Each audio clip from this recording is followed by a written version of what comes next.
Hey, what the hell are you doing here, monkey? This ain't your kind of place. I'm just standing here, not bothering anyone. You think that hat hides who you are? We see right through you. I don't want trouble. Trouble found you, sweetheart.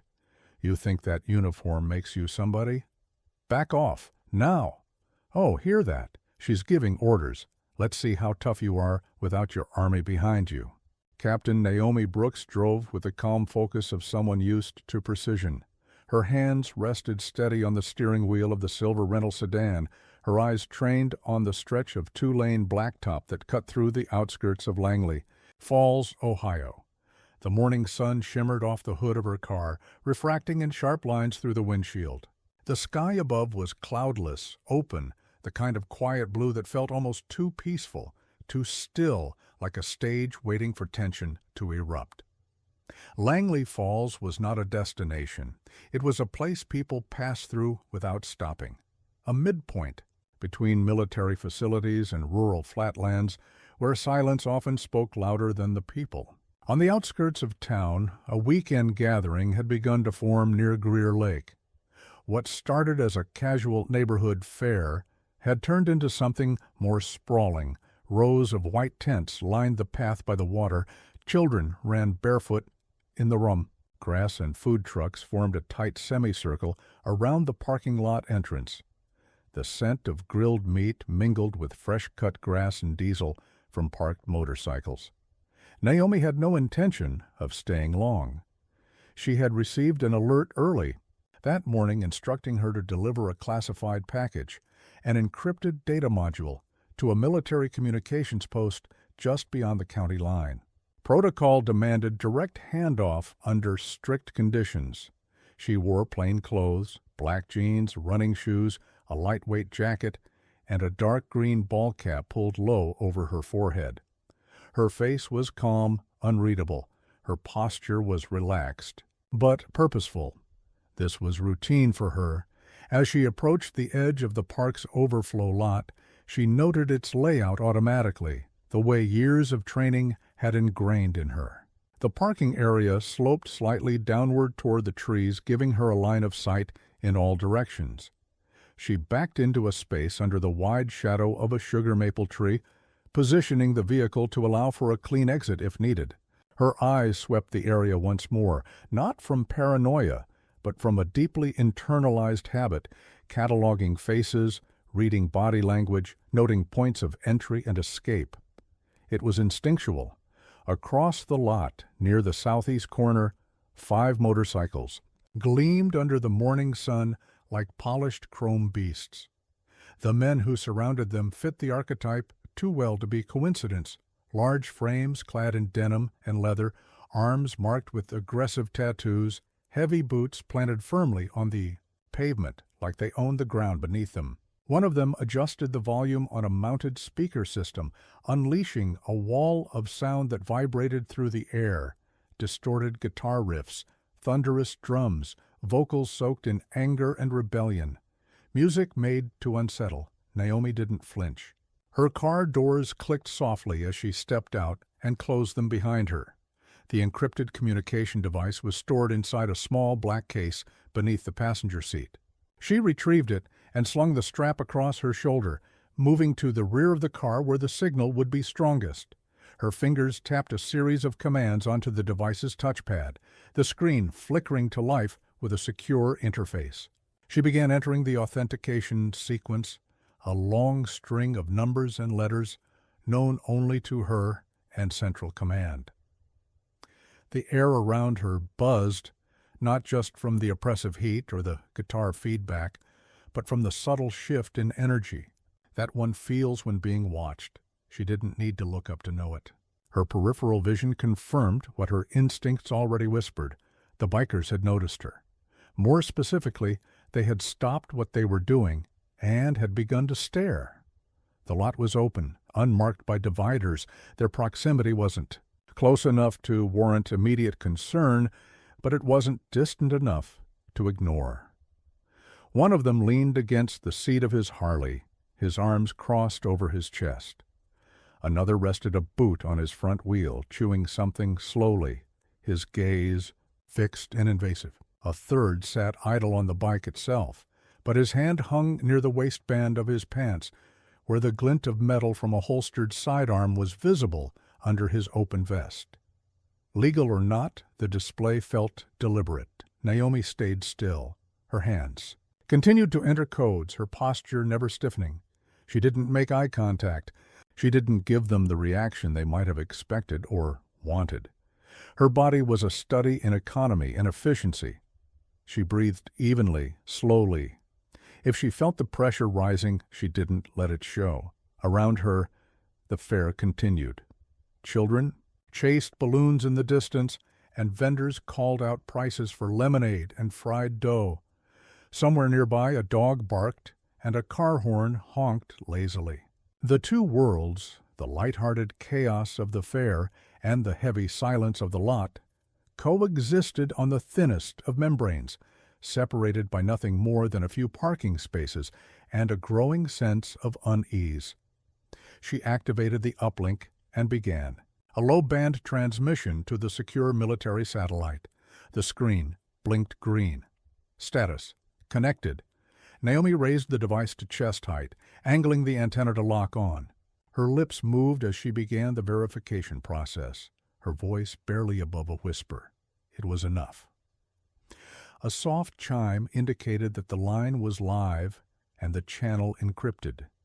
She was moments away from confirming the exchange and logging her current coordinates. That's when one of the bikers stood up. The movement wasn't fast, but it was deliberate. He adjusted his vest, cracked his knuckles, and began to walk slowly in her direction. Another followed, a step behind. The third remained where he was, but turned his head to follow her every motion. Naomi didn't change expression. Her fingers paused briefly, then resumed typing. She didn't turn, didn't speak. She had seen this kind of attention before, in different forms, in different uniforms, in different cities. She didn't care what they thought of her. But she cared about timing. The upload had to finish, the transmission had to complete. Her safety protocol dictated that if disrupted mid-transfer, the data would self-wipe. She needed 20 more seconds.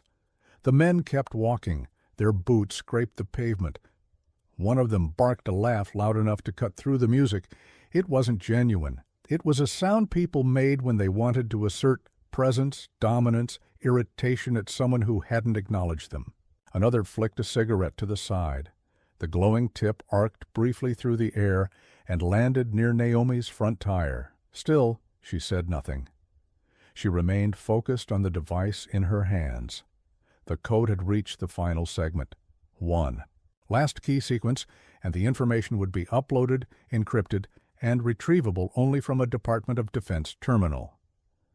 She finished the input and waited. 1 beep. 2. Signal complete.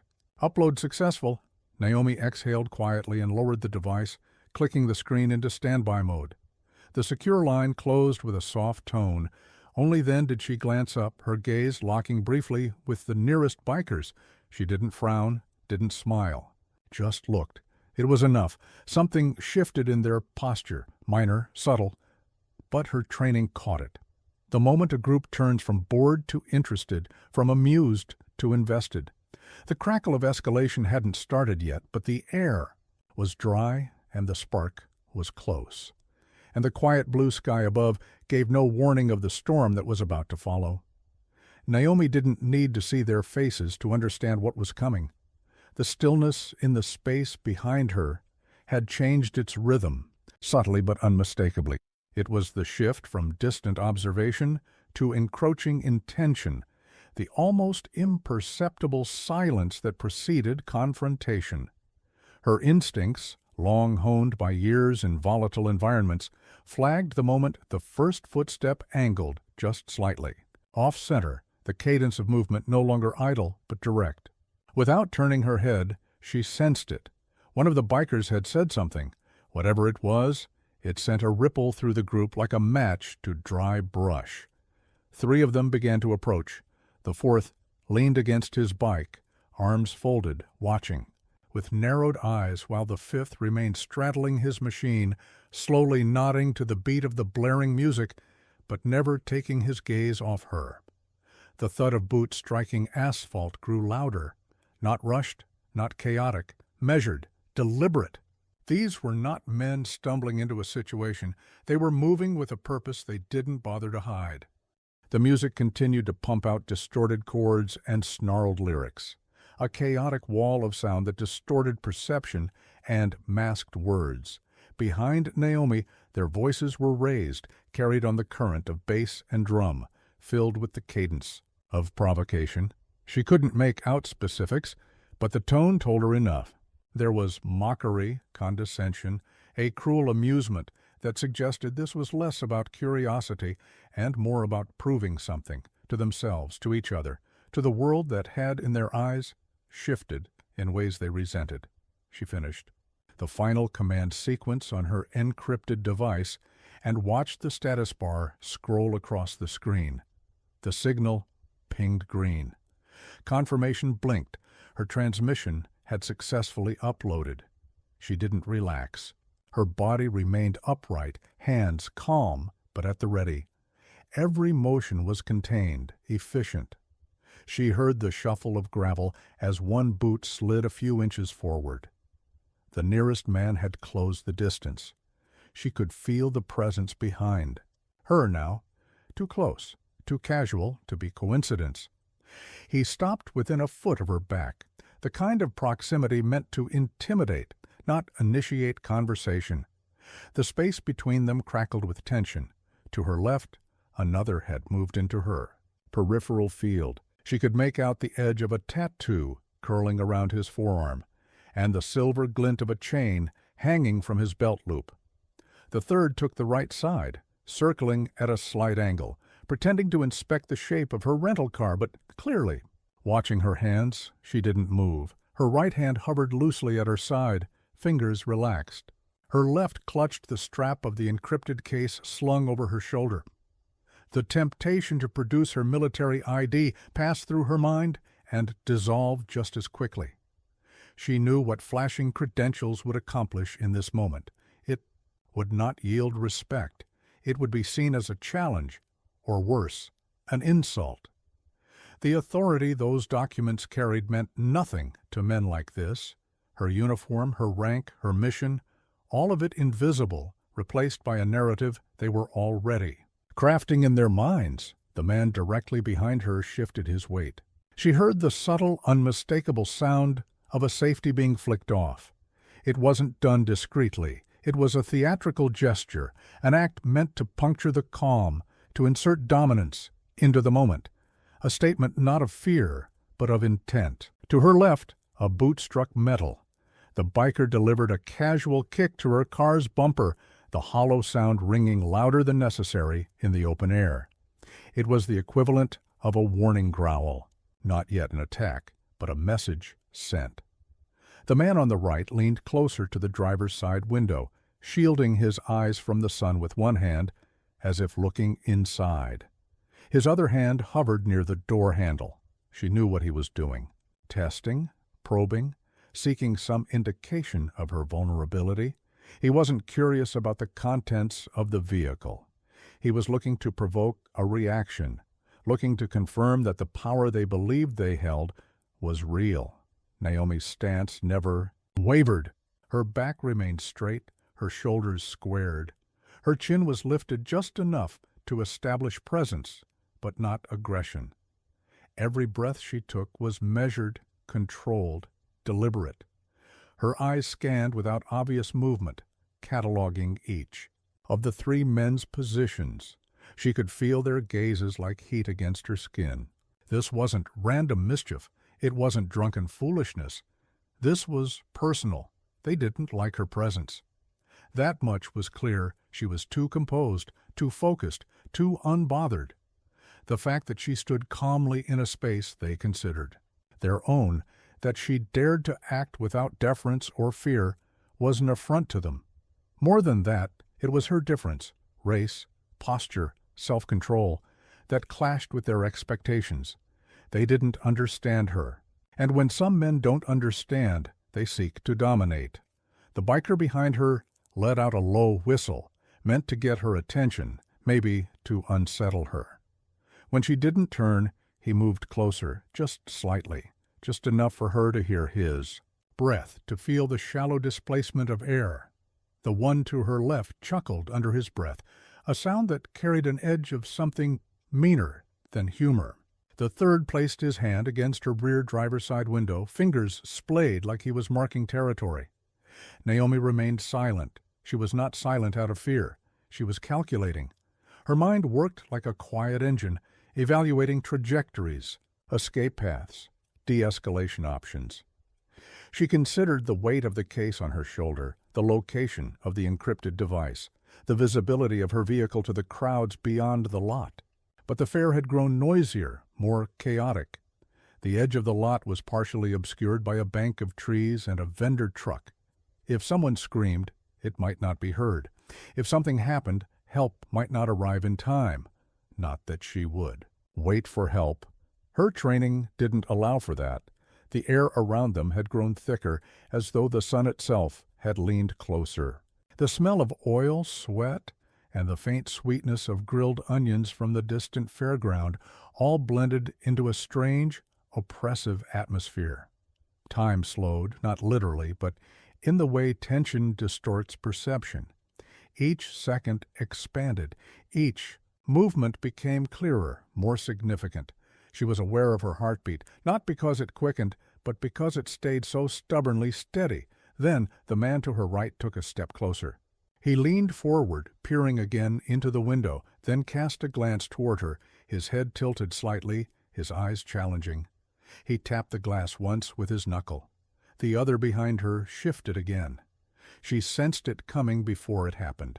One of them would test the line, push a little harder, maybe grab her arm, maybe demand an answer to a question not asked. Naomi remained still, but her awareness became sharper. Her knees unlocked slightly, her balance adjusted subtly. It was the posture of someone waiting, not for permission, but for confirmation. She didn't want a confrontation. That was never her intent. But she understood something these men did not. Calm was not the absence of force. It was the control of it. The sound of the music seemed to fade, not because it had stopped, but because her focus narrowed. She felt the vibrations through her soles, but her ears tuned it out. The world had constricted to a circle that encompassed only her and the three approaching threats. The two others, still near their bikes, remained in place, one watching with detached amusement, the other filming with a phone, capturing what he likely thought would be entertainment.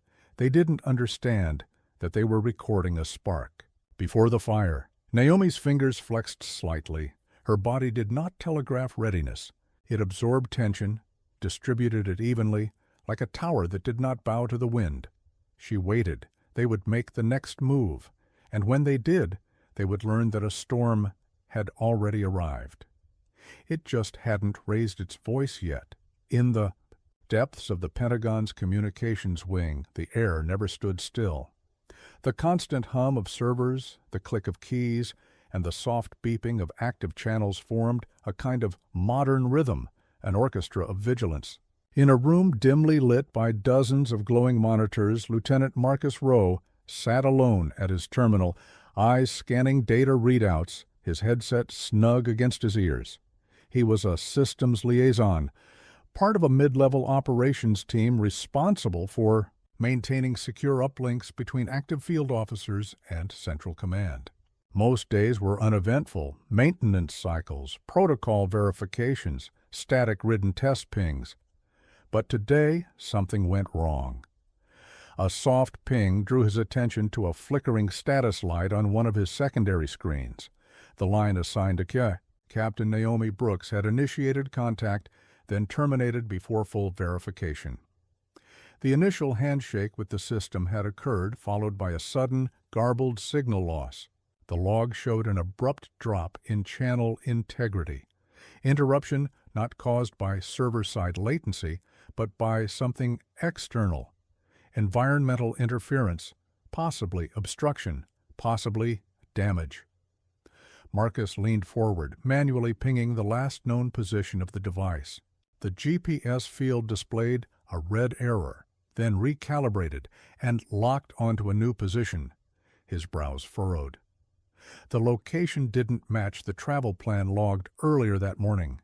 The signal was stationary, triangulated to a semi-rural district, on the edge of Langley Falls, Ohio, far off the expected route toward the communications node northeast of Dayton. He attempted to reestablish contact. The automated recovery cycle began to spin, green bar loading, heartbeat packets pulsing. Outward, but no signal came back, only silence. Marcus initiated a Level 2 alert, sending a digital report up the chain. He flagged the anomaly under Protocol Delta 7, unexpected blackout during active data transfer by a high-clearance officer. It wasn't his job to make decisions. It was his job to pass the baton. The alert landed on the desk of General Lawrence Van Horn within 12 minutes. The general's office was located on the top tier of the Pentagon's command block, a space designed for speed and discretion, outfitted with screens, encrypted voice lines, and real-time battlefield data from around the globe.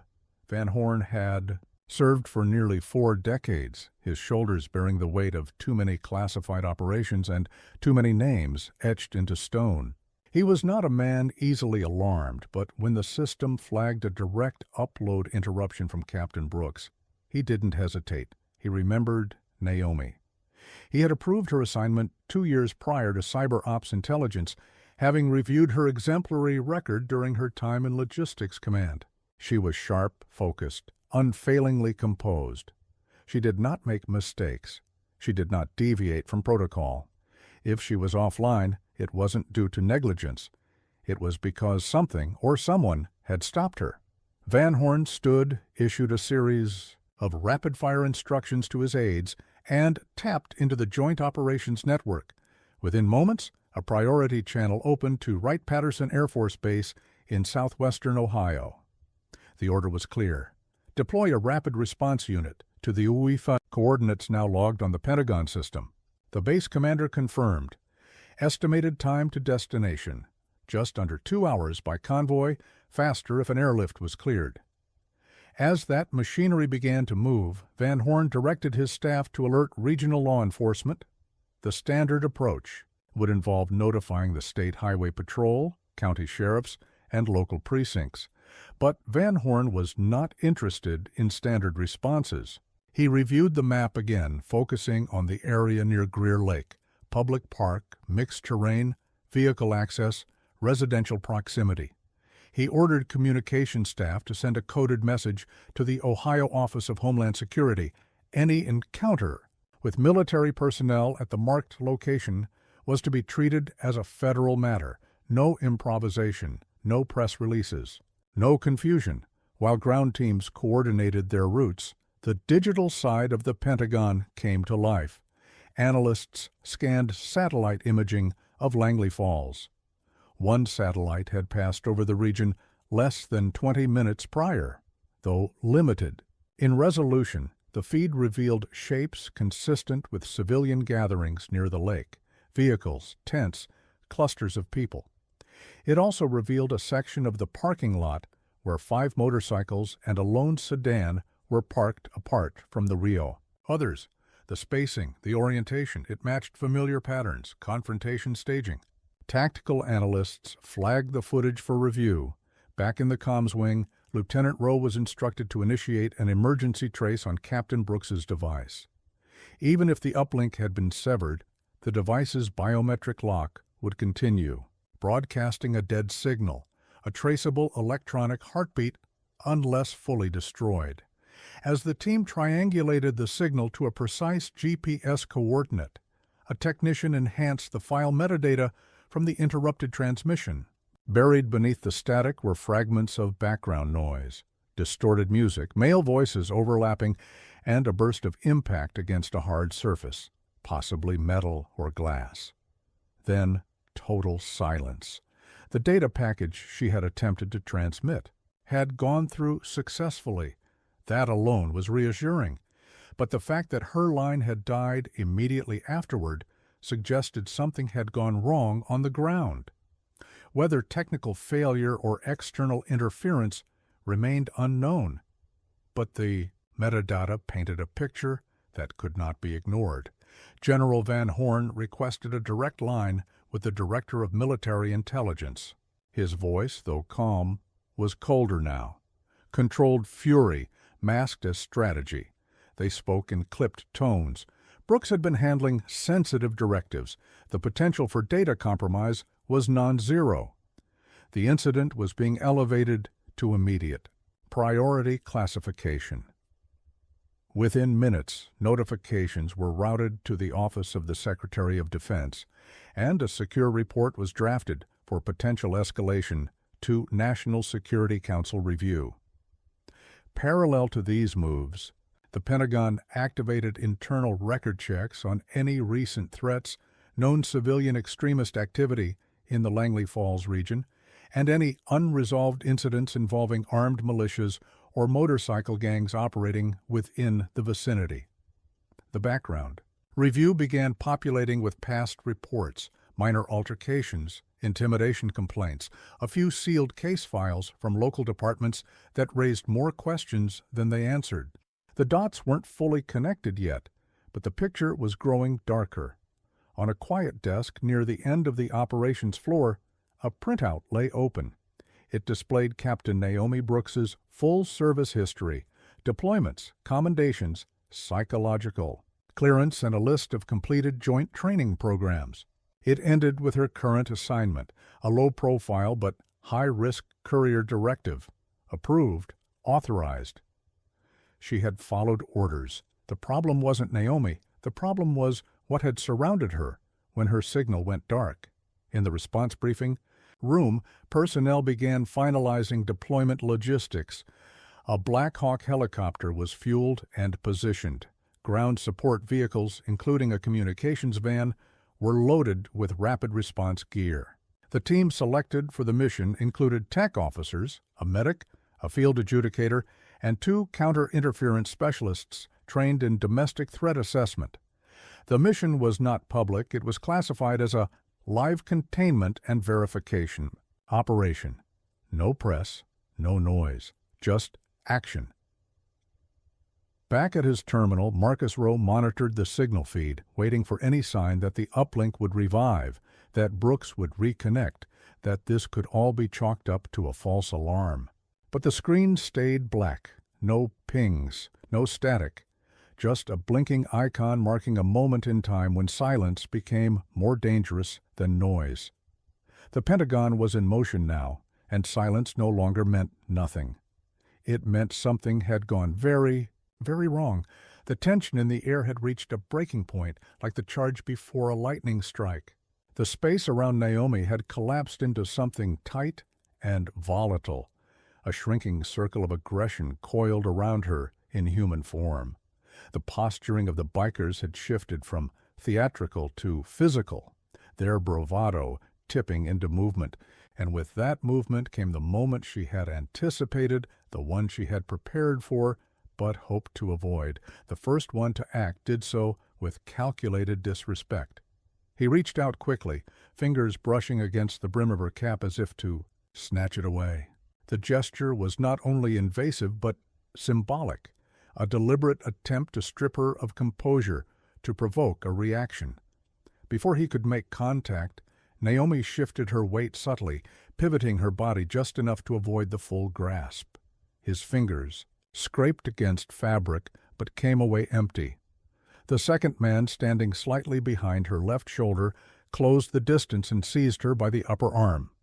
His grip was tight, fingers digging into the muscle through the sleeve of her jacket. His stance was too close, too familiar, and completely unacceptable. She felt the pressure instantly but didn't respond with panic. Her response was mechanical, fluid, rehearsed through years of physical training. She turned toward him sharply, breaking the grip with a motion that combined rotation and leverage. Her elbow followed through, jamming into the soft tissue of his midsection with controlled force. He stumbled back, air forced from his lungs in a silent gasp. The third man reached toward his waist. Naomi caught the motion in her peripheral vision, the unmistakable intent of someone going for a weapon. He wasn't subtle. His arm angled awkwardly, fingers fumbling for the handle of a holstered pistol at his hip.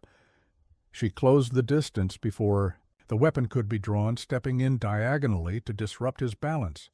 Her open palm struck the inside of his elbow, while her other hand drove down hard on his forearm.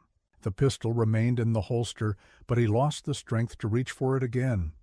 His mouth twisted in pain as he recoiled, another surge of movement from her left. A fourth man, slower to engage but emboldened by the chaos, had grabbed a metal pry bar from the saddlebag of his motorcycle.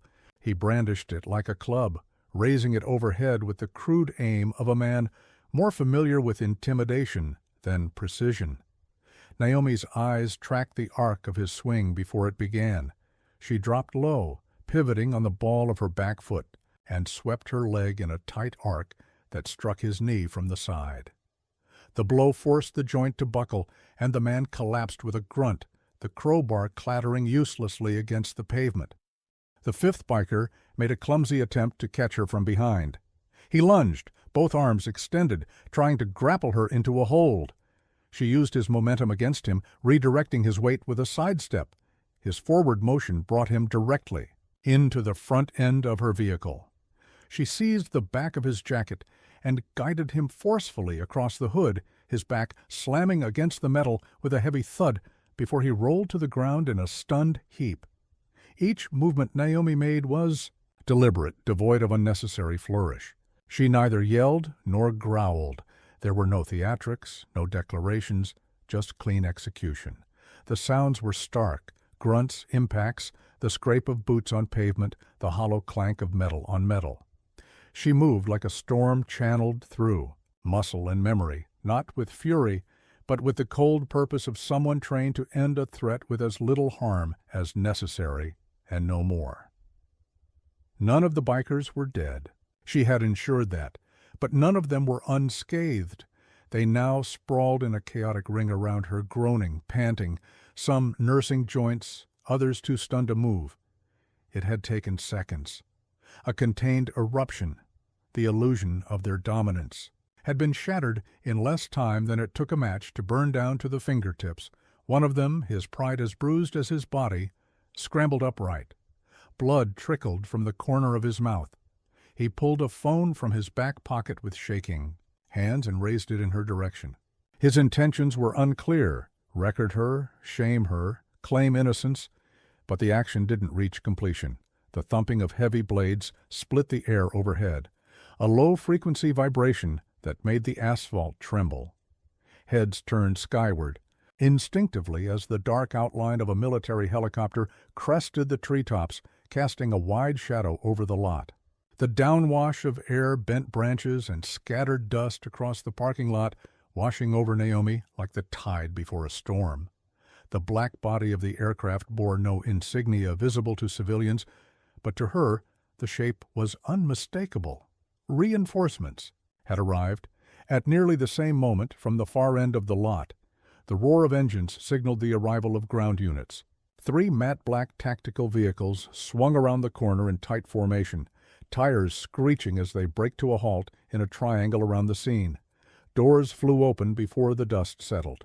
Armed personnel in full tactical gear emerged, their movements swift, disciplined, and silent. Rifles were drawn, but not raised, pointed toward the ground in a state of alert readiness.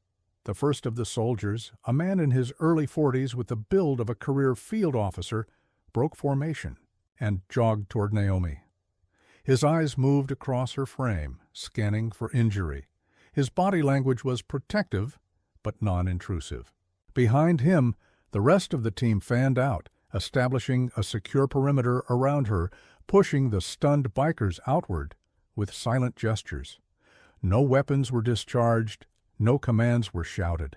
It was the arrival of professional order, overwhelming and absolute. Naomi gave a slight nod to the officer nearest her, a signal that she was unharmed. Her breath was steady. Her hands hung relaxed by her sides. Her uniform, plain though it was, now seemed to carry the weight of every stripe she had earned. Around her, The world that moments ago had been a crucible of threat had shifted.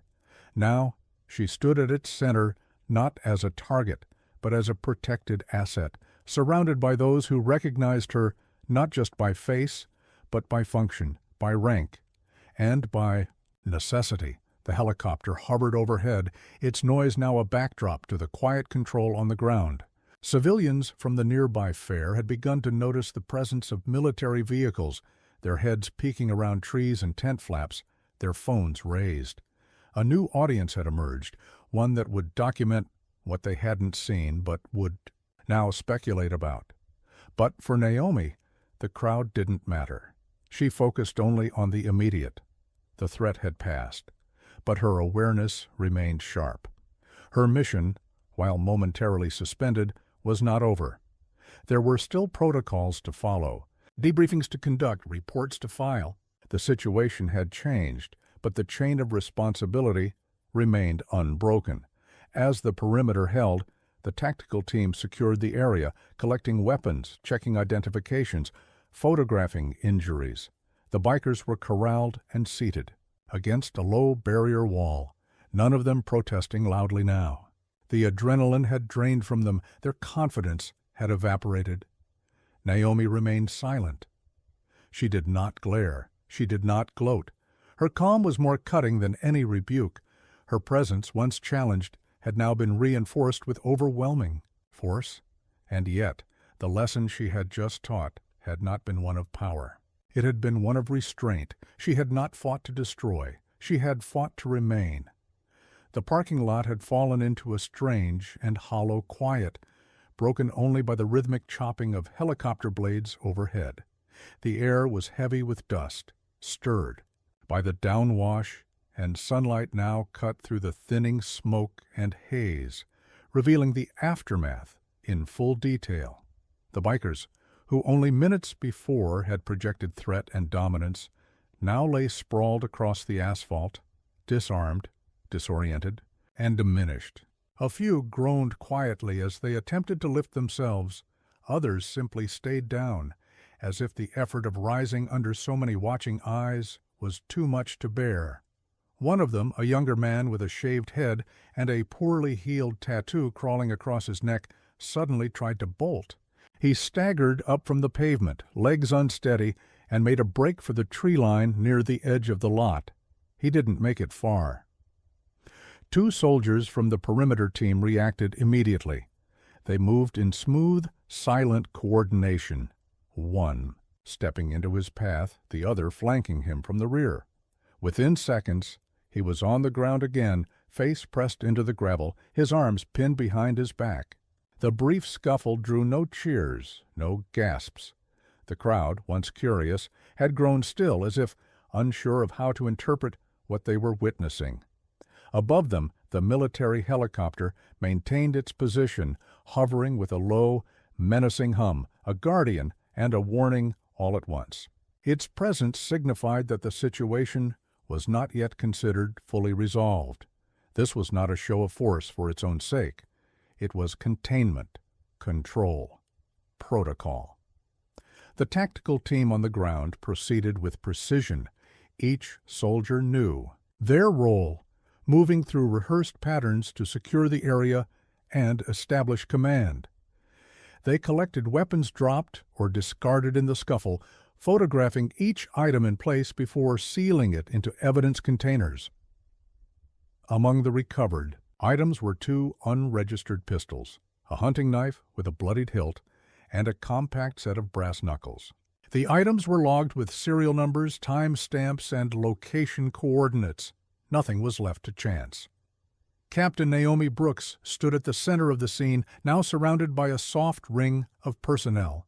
She was unharmed, though the sleeve of her jacket had been torn in the altercation, and her encrypted device bore visible damage. A cracked screen, a dented housing, the internal components likely scrambled. One of the officers retrieved it carefully, wrapped it in a signal-blocking pouch, and marked it for secure forensic analysis. The general in command of the response unit arrived moments later, stepping down from one of the armored vehicles. General Ellison, a tall man with a severe demeanor and a voice that rarely rose above a calm murmur made his way directly to Naomi. They did not exchange many words. His eyes scanned her face, then dropped briefly to the torn fabric on her arm.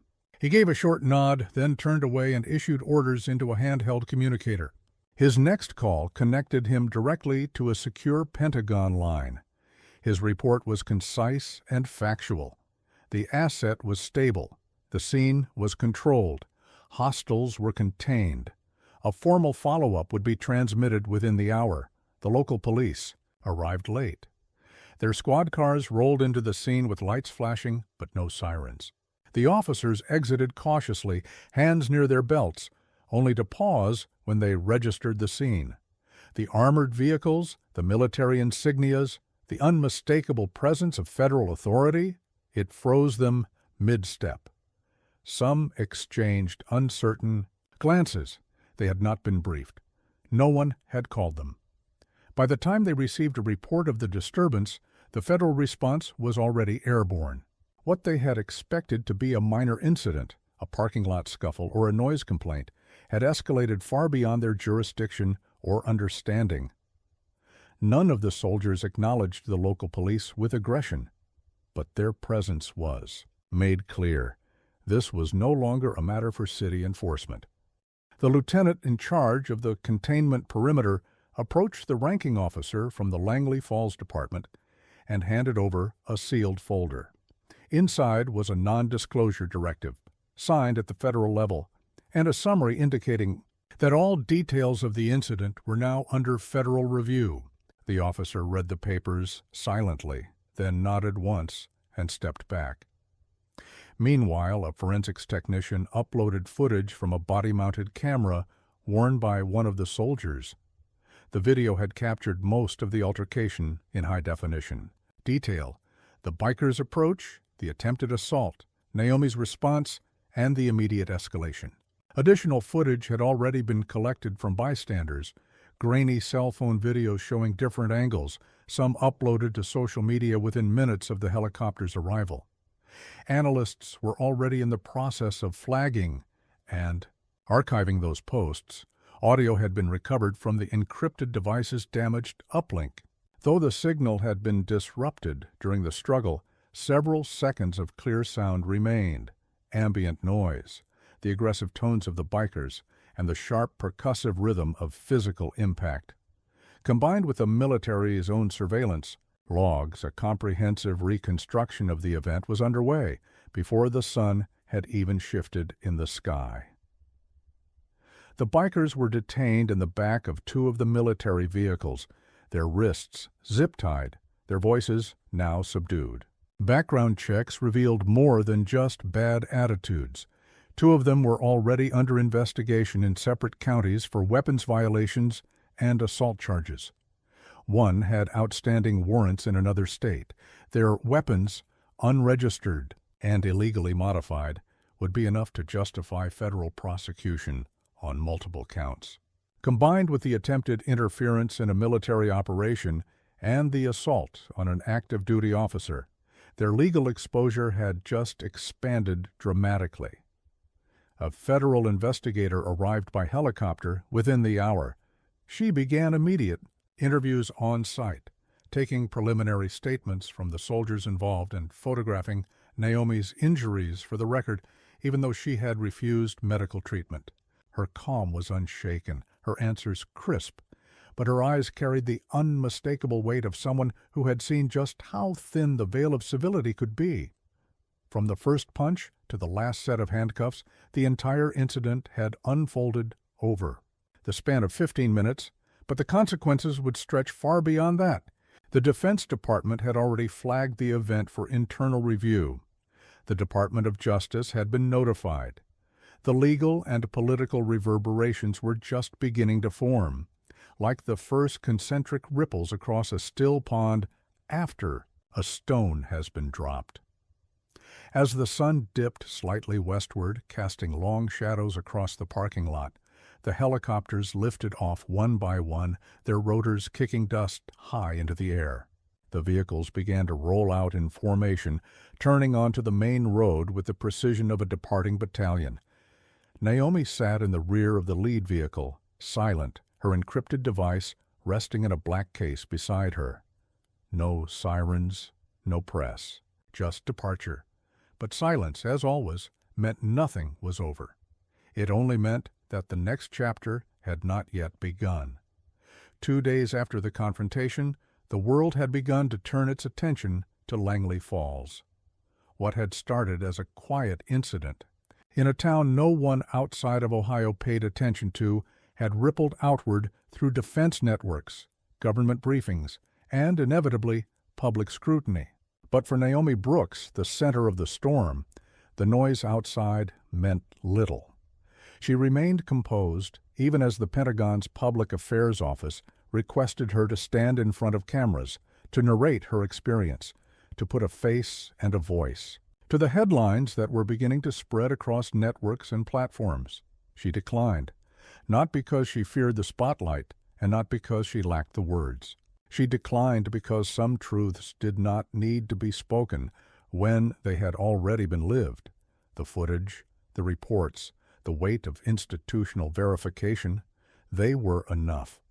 Her silence, like her actions, was deliberate, measured, and exacting. She did not need to recount what had happened. She had moved with clarity when it mattered. The record of that clarity and the response it commanded now stood in her place. The Department of Defense issued a formal statement on her behalf, was carefully worded but unyielding in tone. The assault on an active duty officer engaged in the execution of a classified directive constituted not only an individual crime, but an act of interference in national operations. The attackers had not merely threatened a soldier, they had threatened the chain of trust that connected intelligence, readiness, and the integrity of field security. Federal charges were filed swiftly. The Department of Justice designated the case a matter of high priority. The bikers who had once swaggered across that parking lot with music and mockery now faced indictments on multiple counts: assault with intent to cause bodily harm, obstruction of federal duty, illegal possession of firearms, and attempted interference with national defense operations. Their names appeared in official press releases, no longer anonymous men in leather and steel, but defendants with files, court dates, and a future defined by consequences. The court proceedings were scheduled to take place in a federal district. Courtroom in Columbus, the prosecution team assembled quickly, drawing from both military legal personnel and civilian prosecutors familiar with high-profile interstate cases. Witnesses were lined up. Naomi's name appeared on the list, though she would not need to testify in public. Her after-action report, her body cam footage, and the compiled analysis from the Pentagon's cybersecurity branch provided more than enough. Inside the military, the event was processed differently.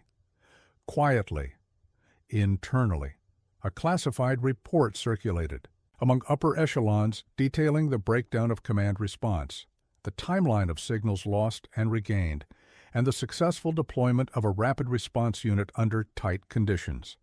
Her decisions were reviewed not for error, but for discipline, not for deviation, but for resolve. Every action she took had followed protocol. Every pause, every choice had been tactically correct. She received a letter of recognition from the Secretary of Defense. The paper was thick, the seal embossed in gold, the signature handwritten. The letter thanked her for exemplary composure and unwavering professionalism under unexpected threat. It spoke of her calm, her efficiency, and her restraint.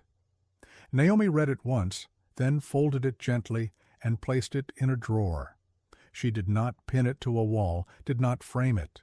She carried its meaning in her spine, not in her hands. For Naomi, none of this was about accolades. It wasn't about heroism. She had done what she was trained to do and what her conscience instructed her to do.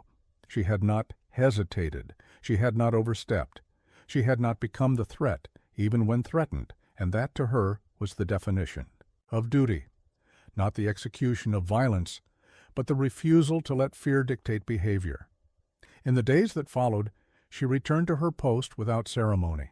There were no parades, no formations, just the regular pulse of duty, the updates, the meetings, the clearances, the encryption protocols.